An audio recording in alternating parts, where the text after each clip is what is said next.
Hello दोस्तों, नमस्ते प्रणाम। मैं आप सबकी ललिता मिश्रा अपने यूट्यूब चैनल पे आप सबका स्वागत करती हूँ, अभिनंदन वंदन करती हूँ, नमस्ते प्रणाम करती हूँ। तो आप सब कैसे, उम्मीद करती हूँ बहुत अच्छे होंगे। तो आप लोग को एक बहुत ही प्यारा, बहुत अच्छा सावन महीना का शंकर भगवान का भजन सुनाऊंगी, तो आप लोग सुनिएगा और कमेंट बॉक्स में जरूर बताना कैसा लगा आप लोग को यह गाना। भक्त और भगवान के बीच का यह गाना है, तो आप लोग सुनिएगा जरूर और अपना प्यार दुलार आशीर्वाद देना। राधे राधे, हर हर महादेव।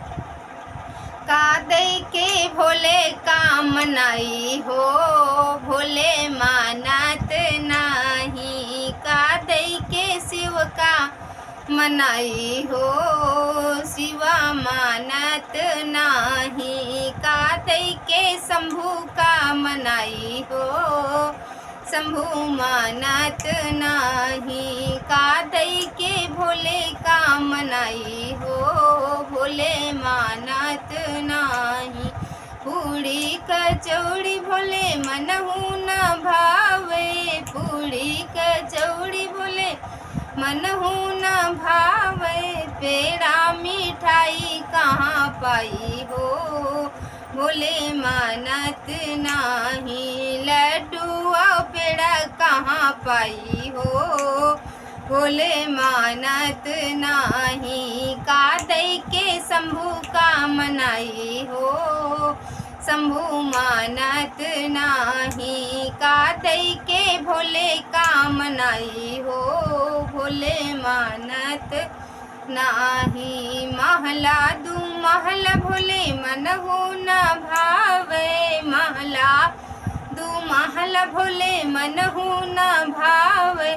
टूटही झोपड़िया कहाँ पाई हो, भोले मानत नाही।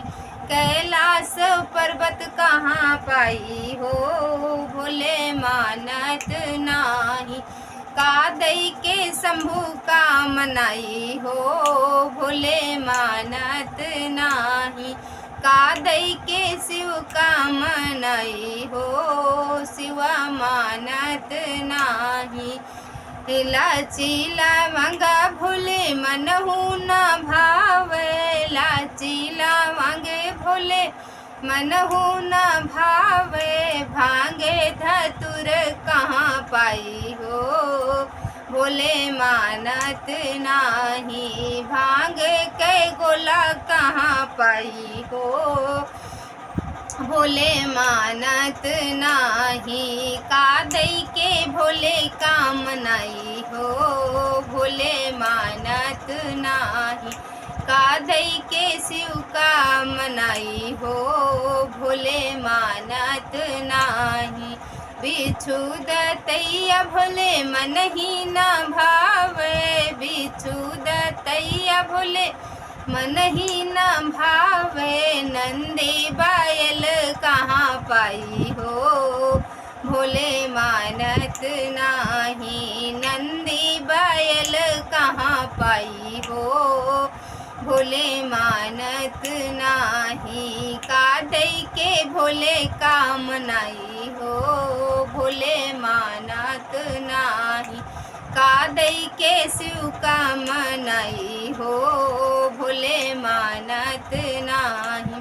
गद्दा गलैच भोले मनहु न भावे, गद्दा गलैच भोले मनहु न भावे। कुश के गोंदरिया कहाँ पाई हो, भोले मनहु न ले। कुश के गोंदरिया कहाँ पाई हो, भोले मानत नाही। कादई के भोले का मनाई हो, भोले मानत नाही। कादई के शंभू का मनाई हो, शंभू मानत नाही। कादई के शिव का मनाई हो, शिव मानत नाही। कादई के